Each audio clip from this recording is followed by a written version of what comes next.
जय हिंद बच्चों। अभी अभी हम एक चैप्टर जब बायोलॉजी का साइंस में जैव पराक्रम का वीडियो अपलोड किए हैं, आप उसको तत्काल में देखिए।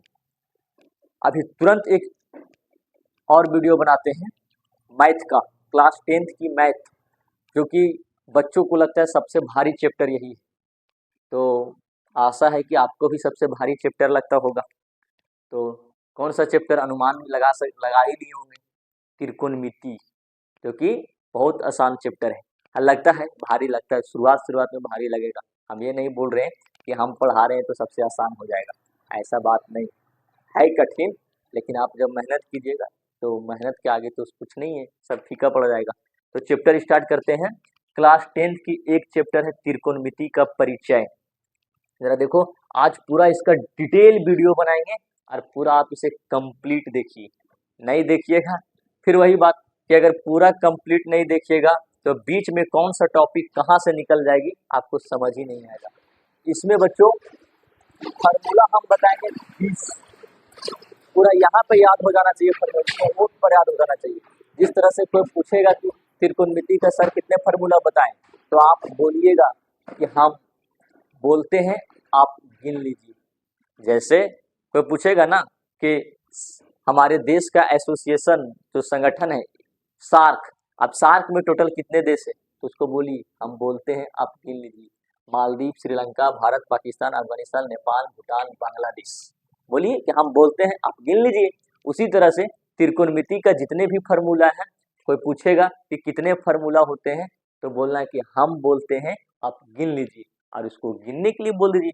ऐसा कुछ फार्मूले हैं जो कि आपको समझना भी पड़ेगा, नहीं समझिएगा तो फार्मूला नहीं बन पाएगा। तो स्टार्ट करते हैं। एकदम ठंडे मिजाज से आप बैठिए, कॉपी किताब लेके। आपको ये आपसे एक हथजोड़ी विनती है बाबू, जो भी आप वीडियो को मेरी बहन या भाई देख रहे हैं, आप वीडियो को देखने के साथ साथ एक रफ कॉपी जरूर रखें, क्योंकि हम यहाँ पे फार्मूला 1 बताएंगे, 2 फार्मूला आपको खुद से बनाना है, और जब कंप्लीट फार्मूला बन जाएगा तब हम इसका एक चार्ट देंगे आप लोग को, पीडीएफ अपलोड करेंगे, आप कॉपी में इसको पीडीएफ के माध्यम से उतार लीजिएगा। तो आशा है आप पढ़ रहे होंगे। Very good. चलिए, चैप्टर का नाम है, पूरा जीरो से देखेंगे, त्रिकोणमिति का परिचय। परिचय इंग्लिश से कोई मतलब है नहीं, क्योंकि हमको दिखाना नहीं है इंग्लिश वाला कि हम इंग्लिश जान रहे हैं सर, तो नहीं, केवल नाम के लिए इंग्लिश जानिए। परिचय को इंग्लिश में बोलते हैं इंट्रोडक्शन, और त्रिकोणमिति को बोलते हैं ट्रिगोनोमेट्री। तो इंट्रोडक्शन ऑफ ट्रिगोनोमेट्री। परिचय का मतलब क्या होता है? जैसे हम आपको बोलेंगे कि आप अपना इंट्रोडक्शन दीजिए, तो बोलिएगा कि मेरा घर, मेरा नाम ये है, मेरा पिताजी का नाम ये है, मेरा घर यहाँ है, थाना, पोस्ट, पुलिस स्टेशन, जो भी है जहाँ अपना अपना बताइएगा। उसी तरह से त्रिकोणमिति का कुछ परिचय देते हैं। त्रिकोणमिति, त्रि का मतलब होता है 3, और कोण का मतलब होता है बच्चों, जहाँ पे 2 रेखाएं आपस में जाकर मिलती है तो वहां पे जो खाली जगह बनता है वह कोण कहलाता है।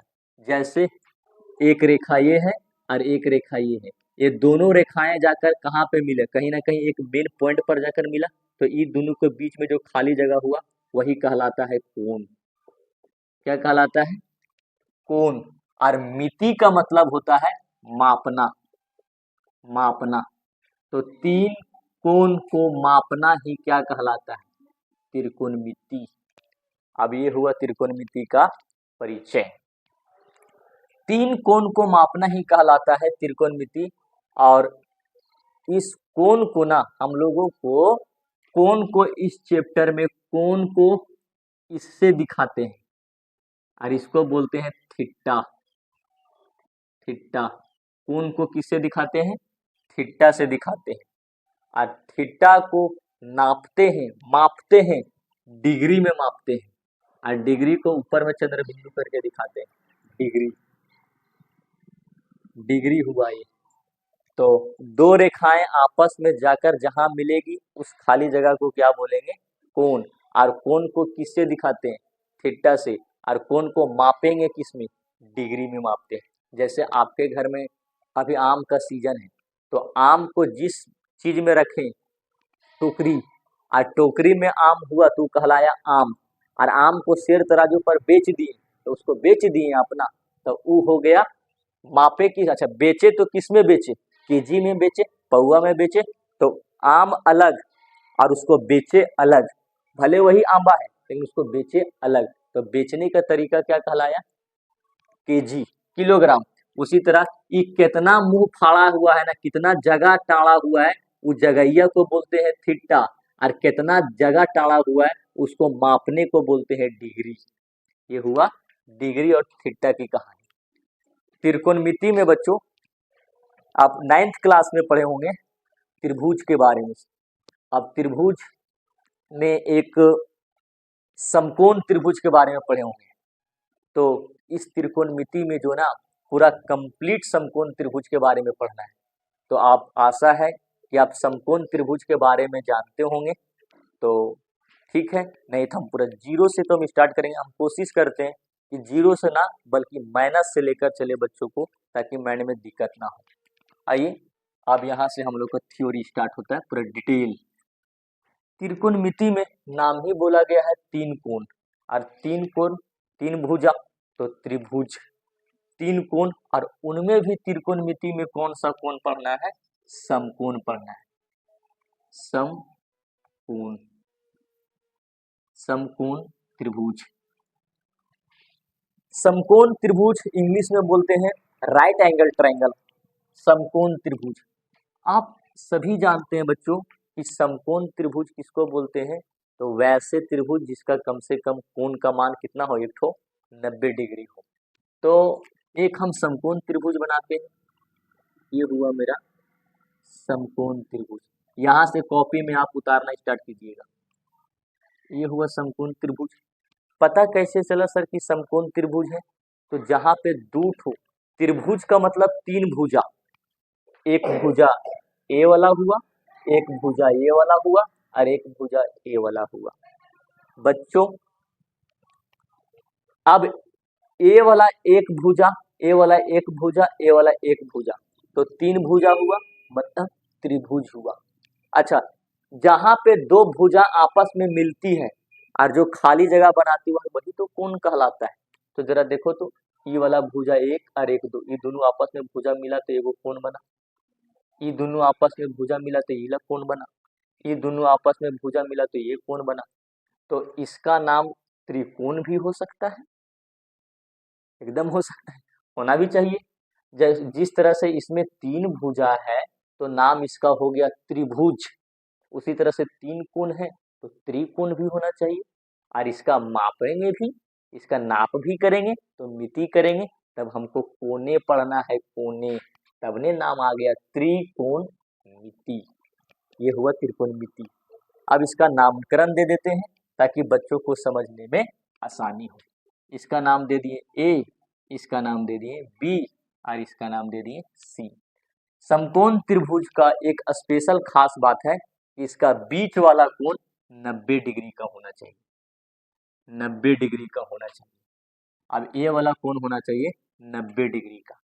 अब जरा बताओ, आप सभी जानते हैं कि एक त्रिभुज के अंदर तीनों कोणों का मान कितना होता है बच्चों, तो 180 डिग्री होता है।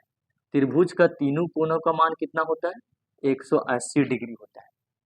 लेकिन त्रिभुज का तीनों कोण, यहाँ पे तीन गो कोण, कौन कौन, एगो कोण ए और एगो कोण, अच्छा कोण को दिखाते हैं इससे, कोण को दिखाते हैं इससे। अब एगो कोण का नाम ए, एगो कोण का नाम बी, और एगो कोण का नाम सी। तीनों कोणों को जोड़ने के बाद कितना आता है, कितना आना चाहिए, 180 डिग्री आना चाहिए बच्चों, 180 डिग्री आना चाहिए। आप जरा सोचिए, अब इनमें से भी आप लोग पढ़े होंगे आगे त्रिकोण।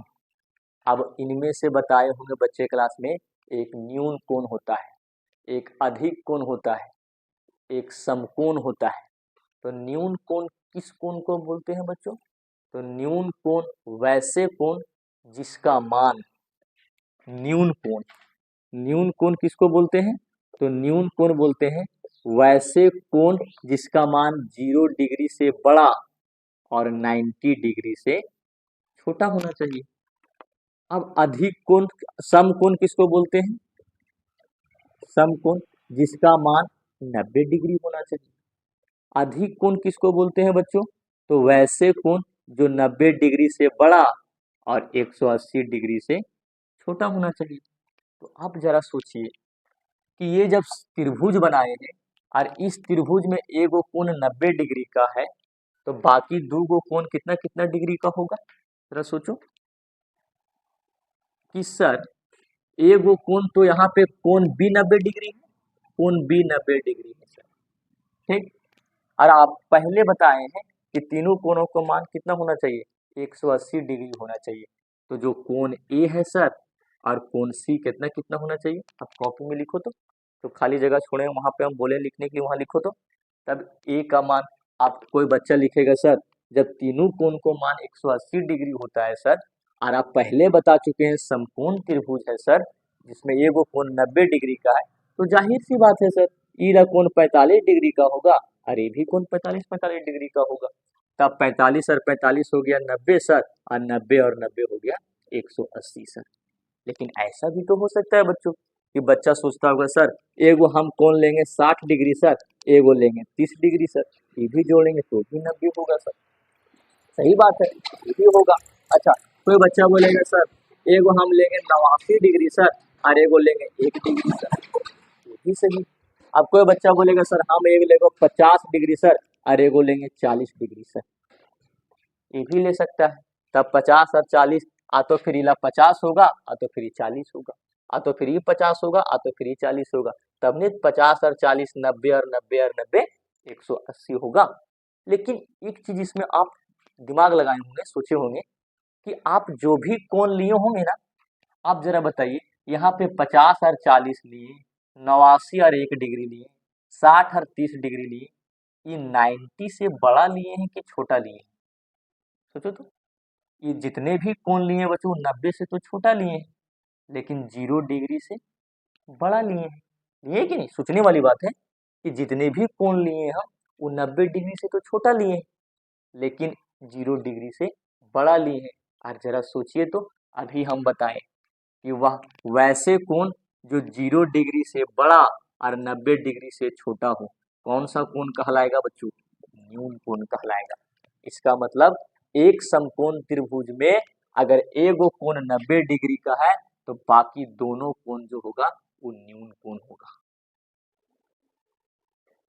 कौन सा कोण होगा बच्चों? न्यून कोण होगा।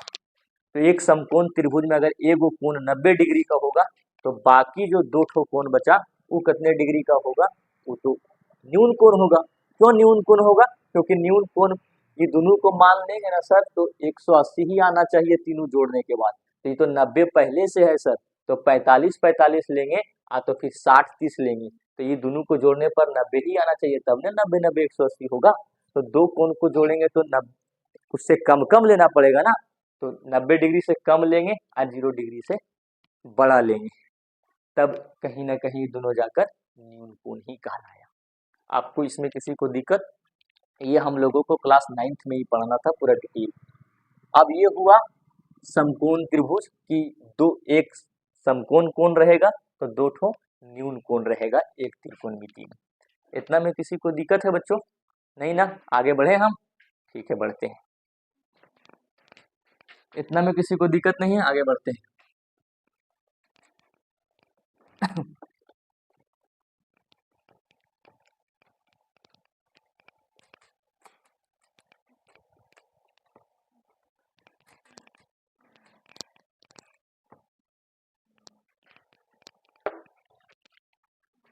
अब आइए मेन हम लोग क्लास 10th की फार्मूला में घुसते हैं।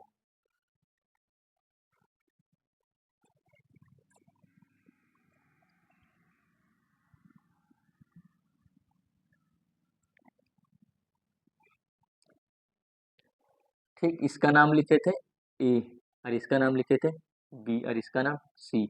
एक समकोण त्रिभुज चीला कितना डिग्री का मान होगा? 90 डिग्री का मान होगा।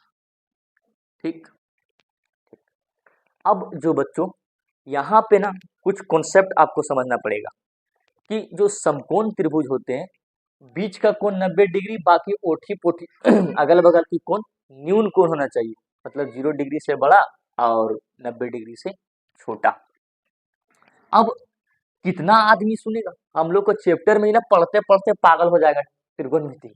और इसका ये नाम रखेंगे, इसका नाम, इस भुजा का नाम AC, इसका नाम BC और इसका नाम AB।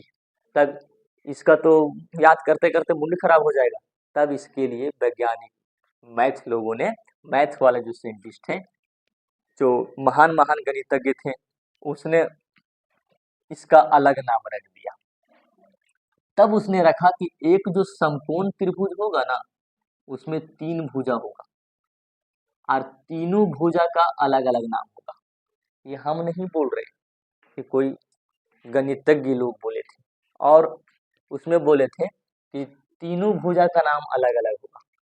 तो जो खड़ा रहेगा ना, जो खड़ा रहेगा, जो खड़ा रहेगा, समकोण त्रिभुज में जो खड़ा रहेगा, एक खड़ा है और एक सुतल है, एक सुतल है, सोया हुआ है। और एक जरा देखो तो ये किसके जैसा लग रहा है? ये लग रहा है, क्या हो रहा है?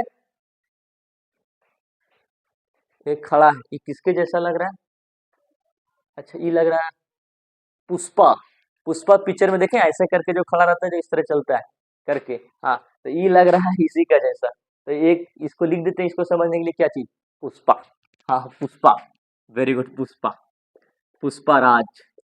झुकेगा नहीं, मत झुको, गिरो तुम। अब जो खड़ा है ना, जरा देखो तो ये खड़ा है, उसका नाम क्या है? AB है कि नहीं बच्चों? और जो सुतल है उसका नाम BC है, और जो पुष्पा का जैसा झुका उसका नाम AC है। लेकिन हम और आप इसको, हम और आपको, हम जो है आपको समझाने के लिए इस तरह लिखे हैं कि खड़ा है, सुतल है, पुष्पा राज है। लेकिन कहीं ना कहीं जरा सोचिए कि इसका गणितज्ञ लोग अलग से भी नाम दिया है। तो जो खड़ा रहता है ना बच्चों, उसका नाम दे देता है लंब। इसका नाम क्या दे दिया? लंब। और लंब को इंग्लिश में बोलते हैं परपेंडिकुलर, इसलिए परपेंडिकुलर का पहला वर्ड P, इसलिए लंब को दिखाते हैं P से। और जो सुतल है ना बच्चों, उसका नाम दे दिया आधार। क्या दे दिया? आधार। और आधार को इंग्लिश में बोलते हैं बेस, और बेस का पहला वर्ड B, इसलिए आधार को दिखाते हैं B से। पुष्पाराज, इसका एक अलगे नाम है पुष्पाराज, और इसका पुष्पाराज का अलग नाम है कर्ण। कर्ण, अब कर्ण को इंग्लिश में बोलते हैं हाइपोटेनस, इसलिए हाइपोटेनस का पहला वर्ड H, इसलिए कर्ण को दिखाते हैं H से। अब वैज्ञानिक और आए गणितज्ञ लोग, बोले कि ये तीनों का नाम तो अलग अलग समकोण त्रिभुज में हो गया। बोले ठीक है, हो गया। तो अब ये तीनों के बीच में संबंध क्या है? जरा सोचिए कि आपके घर में मम्मी पापा से हम जन्म लिए, अब मेरा भाई जन्म लिया, मेरी बहन जन्म ली। अब जरा बताइए, ये तीनों के बीच में कुछ ना कुछ संबंध है कि नहीं? संबंध है कि नहीं? एकदम है। तो हमसे जो छोटे भाई, भाई का संबंध है। हमसे जो मेरे पिताजी जन्म दिए, मेरे पापा का रिलेशन है। मम्मी है तो मम्मी का संबंध है। छोटे बहन है तो भाई बहन का संबंध है। उसी प्रकार से एक समकोण त्रिभुज में जो 3 गो बेटा बेटी निकला, जन्म लिया, वो तीनों अलग अलग है। एक का नाम लंब, एक का नाम आधार, एक का नाम कर्ण है। अब तीनों के बीच में कुछ ना कुछ संबंध होना चाहिए। तो वही तो बोले कि मेरी घर में अगर मान लो 4 गो भाई बहन है, तो कहीं ना कहीं हमारा और भाई के बीच में, भाई का 2 लड़का हुए हम लोग, तो 2 लड़का के बीच में क्या चीज का संबंध है? भाई का संबंध है। एक लड़का और एक लड़की के बीच में क्या चीज का संबंध है? अगर दोनों भाई बहन है तो भाई बहन का संबंध है। उसी प्रकार से ये तीनों के बीच में कुछ ना कुछ संबंध है। अब वह संबंध को एक नियम के तहत संबंध बनाया गया। जैसे हम लोग को शादी ब्याह होता है ना जी, शादी उदी होता है, तो कैसे अगुआ एक नियम के तहत शादी करवाता है कि उसमें शादी ब्याह होगा तो किसी को अपने बहू को घर में लाने के लिए रिश्ता, एक जन्म की रिश्ता निभाने के लिए 7 फेरे लिए जाते हैं। तो कहीं ना कहीं वो संबंध अच्छी होनी चाहिए। तो ये दोनों के बीच में भी संबंध खतरनाक है, और यह खतरनाक संबंध को एक अलगे नाम दे दिया है, जिस संबंध का नाम है बच्चों पाइथागोरस। अच्छा, ये कै गो आदमी के बीच में संबंध है? 3 गो आदमी, 3 गो आदमी के बीच में संबंध है ना। तो 3 को बोलते हैं त्रिक नियम। क्या है? नियम। अब 3 आदमी के बीच का संबंध किसने दिया था? तो पाइथागोरस ने दिया था। और कितने आदमी के बीच संबंध दिया था? तो 3। और एक नियम के तहत बैठाया, तो इस नियम का नाम हो गया पाइथागोरस त्रिक का नियम। अब पाइथागोरस त्रिक का नियम में किन किन आदमी के बीच संबंध बताया? तो लंब, आधार और कर्ण। और लंब, आधार और कर्ण के कर बेटा बेटी? तो समकोण त्रिभुज का बेटा बेटी। अब तीनों के बीच में जरा देखो क्या संबंध है। इसने बोला कि जो समकोण त्रिभुज होगा ना, उस समकोण त्रिभुज में सबसे बड़ा जो भुजा रहेगा, सबसे बड़ा भुजा को कर्ण बोलेंगे। सबसे बड़ा भुजा को क्या बोलेंगे? कर्ण बोलेंगे। उसके बाद ई दोनों में देखा गया कि बड़ा छोटा होता रहता है, मतलब ई दोनों से बड़ा रहेगा कौन? हमेशा कौन? कर्ण। और महाभारत में भी कर्ण देखिए, कर्ण जैसा बलशाली इंसान हमने नहीं देखा। अगर 2 लड़कों के बीच में दोस्ती होनी चाहिए तो कर्ण और दुर्योधन की जैसी होनी चाहिए, कि अगर कर्ण को पता था कि दुर्योधन आगे चलकर हार जाएगा और यह मारा भी जाएगा, लेकिन फिर भी दुर्योधन की दोस्ती वह छोड़ा नहीं। नहीं जान रहा कर्ण हारा नहीं, हराया गया था, और अर्जुन जीते नहीं, जिताए गए थे। अगर जरा सोचिए कि जिस रथ पर तीनों लोग की विजेता रहने के बावजूद भी कर्ण तीर मारने के बाद 3 कदम रथ पीछे हट जाती थी, तो कर्ण जैसा बलशाली इंसान नहीं था। और कर्ण के ऊपर जब अर्जुन तीर मारते थे ना, तो 10 कदम पीछे हट जाता था। लेकिन कर्ण जब रथ मारते थे अर्जुन के ऊपर, अर्जुन के रथ के ऊपर, तो अर्जुन के रथ 3 कदम पीछे हटता था। तब अर्जुन उतने में खुश हो जाते थे और वो बोलते थे, वही अर्जुन ही जो थे ना, वो बोलते थे कि कर्ण जैसा बलशाली इंसान नहीं है कोई पृथ्वी पर, कि हमारे रथ के ऊपर तीनों लोग के विजेताएं बैठने के बावजूद भी हमारे रथ को 3 कदम पीछे हटा दे रहा है कर्ण, तो कर्ण सचमुच में बलशाली है। अब यही है कर्ण। तब ये कर्ण बड़ा हो गया। उस कर्ण का इंग्लिश में क्या बोलते हैं? हाइपोटेनस। अब पाइथागोरस त्रिक में नाम दिया गया कि जो नियम दिया गया कि जो लंब का स्क्वायर करेंगे ना, इसका मतलब स्क्वायर, और दोनों छोटकन भैवन का मुड़िया पर 2 बैठाएंगे, तब दोनों को जोड़ेंगे ना, तब कर्ण के बराबर होगा, कर्ण का स्क्वायर के बराबर होगा। ये बात हम नहीं बोले भैया, किसने बोला? पाइथागोरस चचा ने बोले कि समकोण त्रिभुज में जो लंब रहेगा और जो आधार रहेगा, दोनों को स्क्वायर करके जोड़ेंगे तो तीसरा कर्ण के स्क्वायर के बराबर आएगा। जैसे, अच्छा, ये तो पहला फार्मूला, यहीं से फार्मूला स्टार्ट हो गया।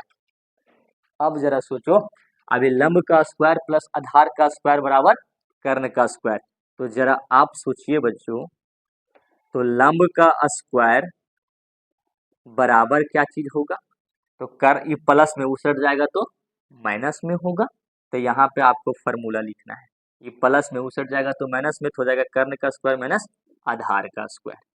दूसरा फार्मूला, तीसरा फार्मूला, आधार का भी स्क्वायर भी तो हो सकता है।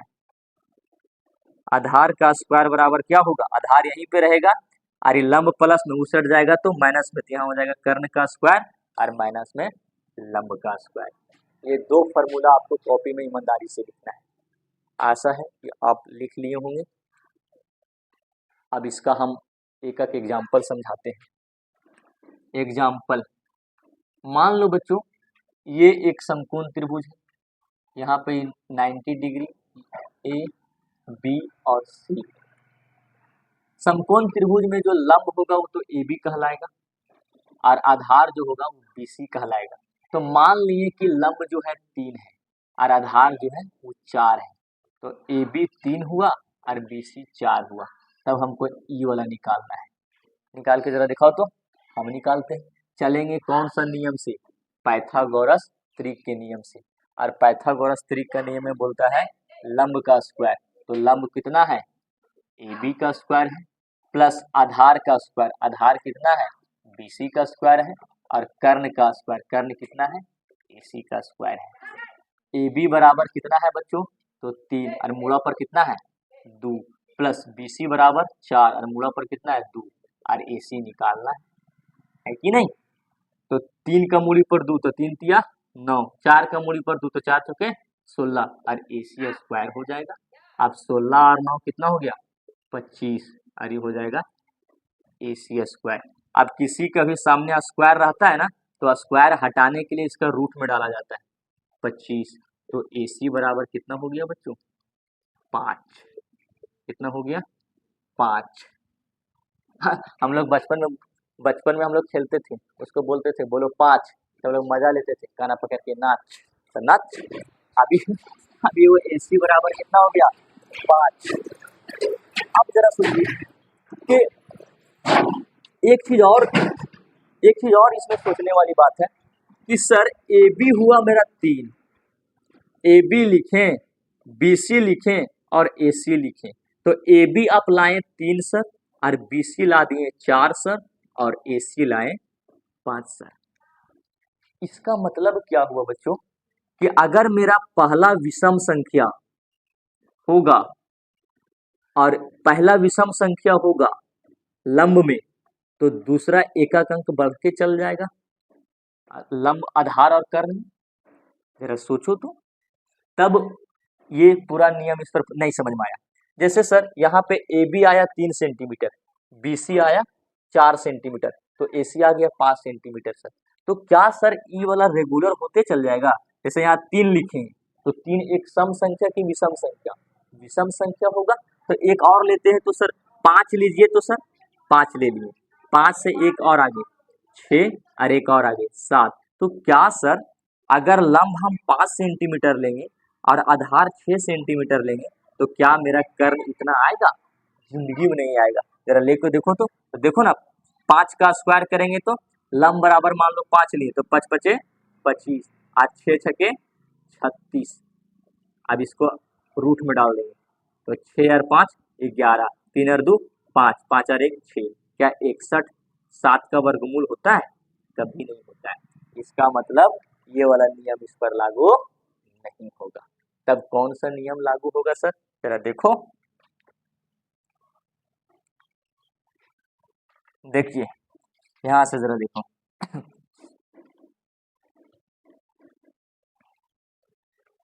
तब यहां से नियम होगा कि अगर ये 2 ठो नियम जरूर याद रखना बच्चों कि अगर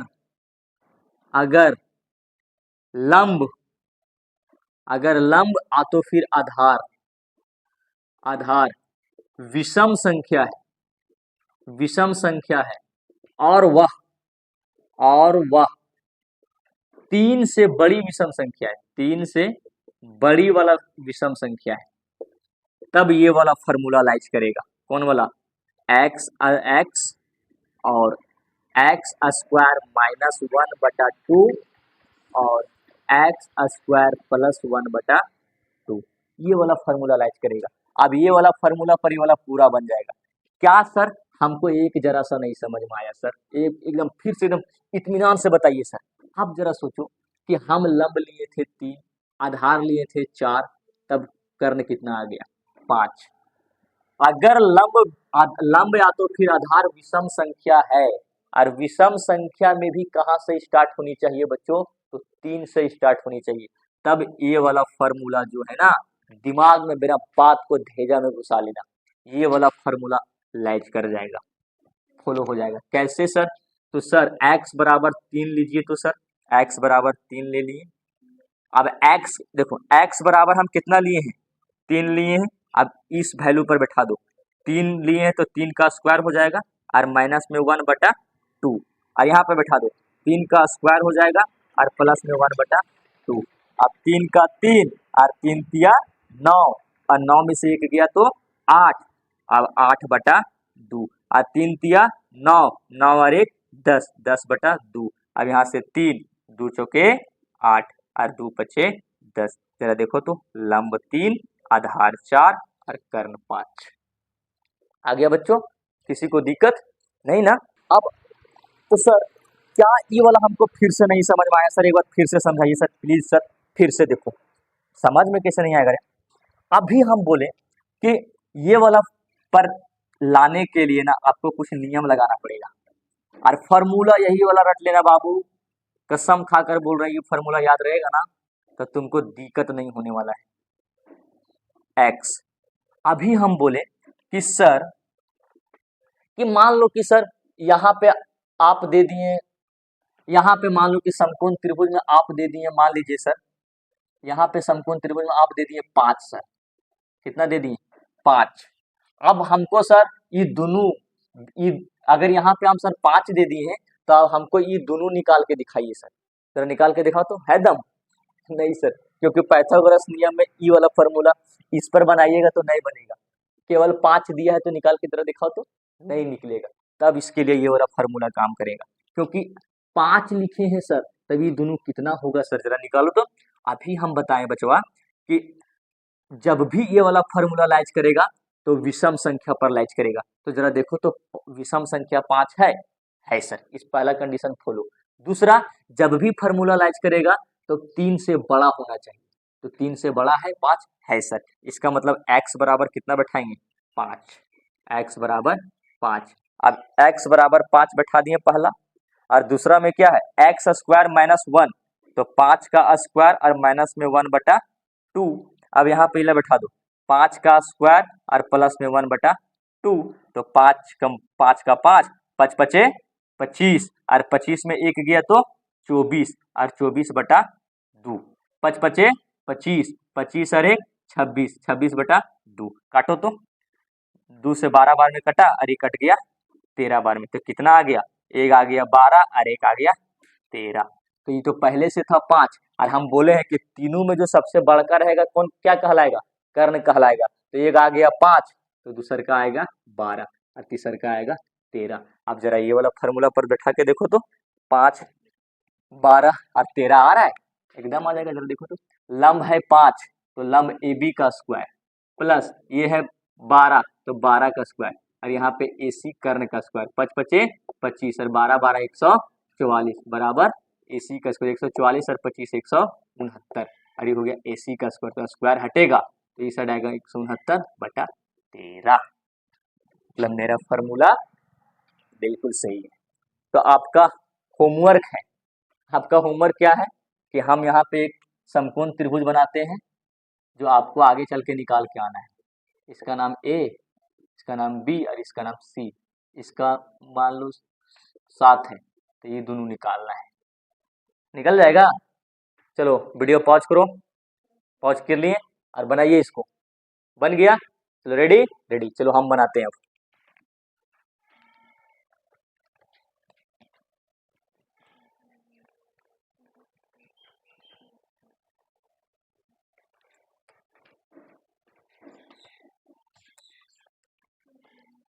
केवल ये विषम संख्या के लिए, सम संख्या के लिए नहीं, सम संख्या के लिए दूसरा फॉर्मूला बताएंगे।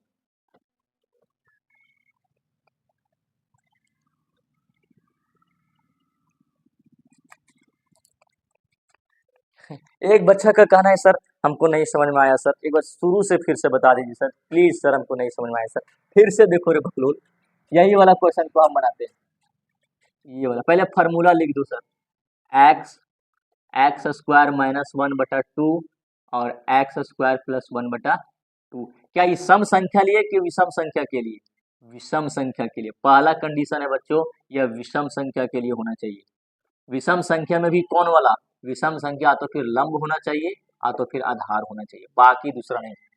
दूसरा फॉर्मूला इसमें ये काम करेगा कि जो भी विषम संख्या और सम संख्या होगा 3 से बड़ा होना चाहिए, 3 से बड़ा होना चाहिए। अब जरा देखो कि पहला यहाँ पे क्या है 7 है, अब हमको एक खाली लंब दिया है, ये दोनों निकालना है, कैसे निकालेंगे, तो लिख दो लंब मतलब पहिल का x बराबर कितना आ गया 7। अब ये वाला फॉर्मूला पर बैठा दो, ये वाला फॉर्मूला क्या बोलता है, एक्स स्क्वायर माइनस 1/2, 7 का स्क्वायर माइनस 1/2, 7 सते 49 माइनस 1/2, 49 में से एक गया तो 48/2 कट गया 24 बार। किसी को दिक्कत, दूसरा फॉर्मूला बैठाइए, ये पहल का ये हुआ समझो ए बी निकला, ए बी और ये समझो बी सी निकला, बराबर क्या निकलेगा ए सी।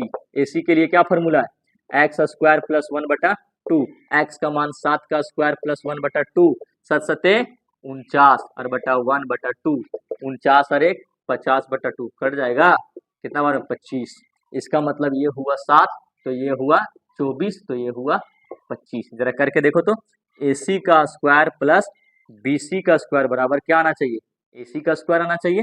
अच्छा AB है, AB का मान कितना है 7 का स्क्वायर और BC का मान 24 का स्क्वायर बराबर AC का स्क्वायर। 7 सत्ते 49 और 24 24 से 576 बराबर AC का स्क्वायर। 576 और 49 625 बराबर AC का स्क्वायर। या स्क्वायर हटेगा तो इस क्या आएगा रूट में, 625 का वर्गमूल 25। देखो तो इसका मतलब जो हम फार्मूला बताए हैं सही है कि गलत, बिल्कुल सही है। ये हुआ समकोण त्रिभुज का छोटी मोटी आदगार की कहानी। अब इसका नेक्स्ट पार्ट में बताएंगे कि यहाँ पे तो विषम संख्या है। अच्छा एक और होमवर्क बना करना है बच्चों आपको, अभी बनाना है ABC, यहाँ पे 9 है तो ये दोनों निकाल के दिखाओ फट से। ये तो निकल ही जाएगा लेकिन फार्मूला से कुछ ट्रिक, नया नया ट्रिक से ये दोनों निकालना है। इसको ABC, इसको ये 11, तो ये दोनों निकाल के आना है। ये 2 ठो आपको कल होमवर्क है, तो आशा है कि आपको कंप्लीट हो जाएगा। जय हिंद। आगे की बात इसका हम नेक्स्ट क्लास में बताएंगे कि यहाँ पे विषम संख्या है तो फार्मूला ये वाला लगा, अगर सम संख्या होगा तो कौन सी फार्मूला लगेगा। आप लगातार वीडियो को देखते रहिए, पॉज मत कीजिएगा।